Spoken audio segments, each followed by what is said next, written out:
Let's go.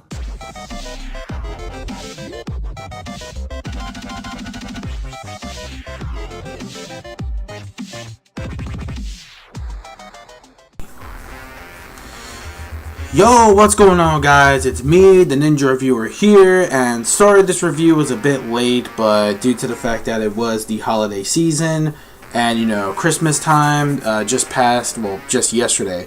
First of all, before I do, though, I hope everybody had a very safe holiday season, whatever holiday you celebrated, etc. So, hope you guys had a really awesome one. So, anyways, enough about that, though. This time around, it's going to be this review is going to be based on Dragon Ball Super!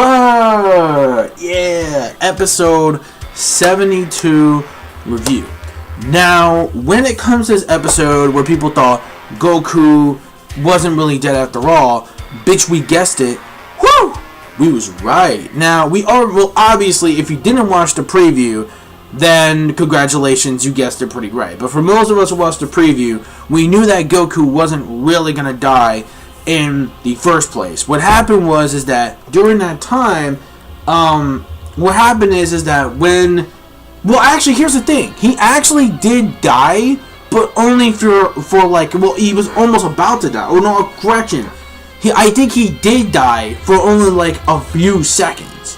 And it was like weird. I was like, what the fuck? Like, Goku died within a few seconds, but he came back to life within another few seconds, because that energy blast that he did in the last episode where he did this, you know, people thought like, oh, it was just some kind of like warning to bring Piccolo, Goten, Gohan, etc. Like a distress signal, pretty much. But what happened is that it turns out that Goku used that ball of light that he threw in order to actually get the ball going, the energy ball coming back to him, and it was pretty much like a Heimlich relief, meaning that Goku actually did come back to life right after the shock of the blast that he did came. It shot his entire body to wake the fuck up, so his chance of life actually did come back. It was kind of funny too how Goku was saying like, well, I saw King Yama for a few seconds, and I'm like, oh shit, this dude literally almost did die.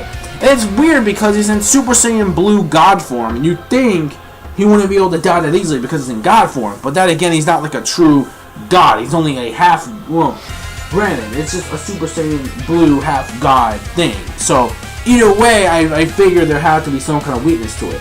So, when it comes to hits, techniques, especially for him, like, this dude Hit, man, I love freaking Hit. Hit was the best fighter in Universe 6. I love this dude. This dude actually is a true assassin because he can also create fake illusions of himself. Well, like a fake self, like meaning, no, I'm sorry, not a fake self. He can literally use some kind of fake energy so he can power up, but make it as so to trick the enemy. So it's like a fake energy sense that Goku senses. Like, wait a minute, that's definitely a fake energy I'm sensing. So that's not really the real Hit. So it's like, wow, like Goku is smart. He's very smart.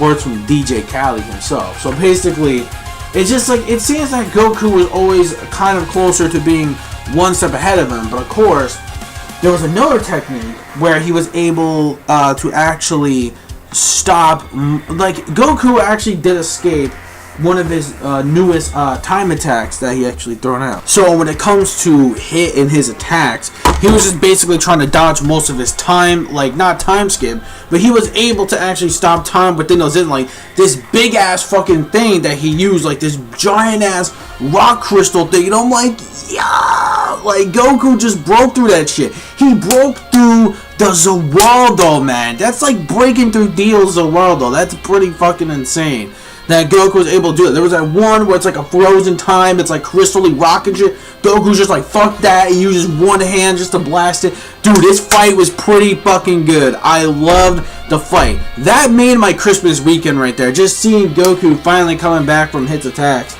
And the thing is that he's studying and preserving on how to be more stealthy like him, so that way he's well aware that the next time he's trying to kill him, or he can put a hit on him, whatever, guess what? He'll be more aware of it the next time. So even at the tournament, it'll be the same thing. And of course, he's not going to hold back during the tournament. And you wouldn't believe who really is the one that hired Hit in the first place. Now, Vardros actually, she explained, she's like, well, I only hired him just proxily, just to go after him, but the one who really hired him is someone else entirely. Like, I'm not really the one. I just basically, like, out of, like, no, because I know his location. I only just gave him the location and whatnot. I didn't even really hire him. But there is someone else who did, the real person. And that was Goku himself. Now, people thought it was like Beerus or somebody. It was basically like a whole thing, like that's what you get for breaking the laws of time, for traveling to the future or a different timeline, etc. So I really thought Beerus was the one that gave the order to Hit in order to actually assassinate Goku. I literally thought Beerus was gonna turn on the fucking planet and he was gonna say like, well, you know what? I know he's Earth's greatest hero. I know he provides for food, but you know what?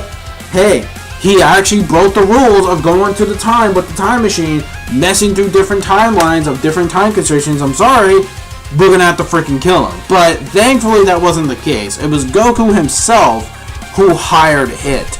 And basically the reason why he did it was for Goku to get stronger, so he'll be able to fight Hit in the tournament, the universal tournament that's gonna happen from Zeno.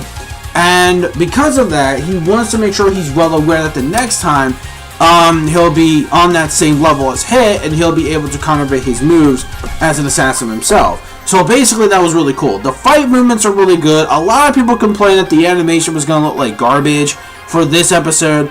Technically, I think that was just the preview, because the animation looks like it got cleaned up in this episode. Because when I noticed from the last week's preview, the animation did not look all that promising. However, with this week's episode, it seemed like I was wrong. Like, the animation looked, it looked good. Good to solid, I would say. It was like a good to solid animation. And I really did like, yeah, you know, there were some scenes, one of those famous classic Toei standoff scenes. So, of course, you know, we have those kind of scenes. So it's like, you know what, it is what it is. That's how Toei rolls. I like to save money, so deal with it at this point. So, yeah, this was a really awesome episode. One of the biggest mind-blown fuck moments was Goku was the one to hire Hit to actually get him stronger. I never would have thought of that. Same thing with the whole blast thing, to him to get him revived, like actually come back from the brink of death. I would have never thought of that. Yo, Goku is getting much more smarter and smarter as days go by. Yeah, he may seem like, you know, like a goofball and, you know, just lighthearted, kind-hearted goofball as he is. But when it comes to fighting and tactics, this motherfucker is getting much more smarter by the day. Oh yeah, yeah, he is. Like, he really knows exactly what he's going to do and step plans of his ball game. So basically, yeah, that's it for the episode. Overall, I rated another 5 out of 5 rating. Another favorite episode and another great episode in order to wrap up the year of 2016, because as you all know, there's no episode this New Year's weekend. There's no new episode. So it's not going to come back to the following weekend, which is January 7th. Speaking of January 7th, if you guys already know or don't know, that's when the Dragon Ball Super English dub is coming out on Toonami, as well as the new episode on Crunchyroll. Now, the thing is, for the next new episode, I'm sorry to say this, I'm probably not going to review the episode because, once again, it looks like one of those ridiculous comedy side filler bullshit episodes. So it's like, I'll watch it, but at the same time, I'm not going to review it. I'm just going to wait until the real stuff for this Universal Tournament stuff to start. So sorry guys, it's going to be a while till I review Dragon Ball Super again, because apparently, I heard it may not start from, I think, either the middle or the end of January till like February-ish or something like that, or I think February the arc is going to start. So until then, guys, I don't think I'm going to review Super for a while, so I'm sorry. Unless something comes up this winter for the anime lineup to replace it for now. I don't know if 7 Deadly Sins Season 2 comes out, but I have to find out. But yeah, I know anime in general, when it comes to 2017, it's going to be mad hype. It's going to be a fantastic year. I can feel it. There's going to be so much comeback, so much Season 2s of everything. I just cannot wait. It is just going to be a fantastic year for that. I just cannot wait. So, same thing with Dragon Ball Super. I am looking forward to the whole Universal Survival arc next year. Also, do you guys think it's going to be like the final arc? When originally the original plan was, I heard 100 episodes for Super. However, I heard they want to add like 70 something more episodes if it does really extremely well in the market wise. We shall see. If not, then we're probably just going to have like 100 episodes. I mean, hey, that can give a wink wink nudge nudge called a Toriko. Just saying. I'm just kidding. But anyways, that's pretty much it. No, Toei, I don't trust them with Toriko anymore. But granted, that's pretty much it. I am done. Thank you so much. Don't forget to rate, comment, and subscribe as always. As the Ninja Reviewer signing out. Peace, soul, love, chicken grease, and the sky's the limit. MM Manga fans, keep supporting what you read and what you watch. And I will not see you guys until next year. We meet again. So just want to say just happy holidays and a very happy and safe New Year's to everybody. Cheers for 2017. And hope 2017 brings us a lot of greatness when it comes to Dragon Ball Super and just, you know, well, other anime too, but mainly Dragon Ball Super's Universal Survival, if it's really going to be worth it from all the hype we're getting for it. So yeah, thank you so much. So that's it. Bye bye guys. Happy New Year to everyone. Peace.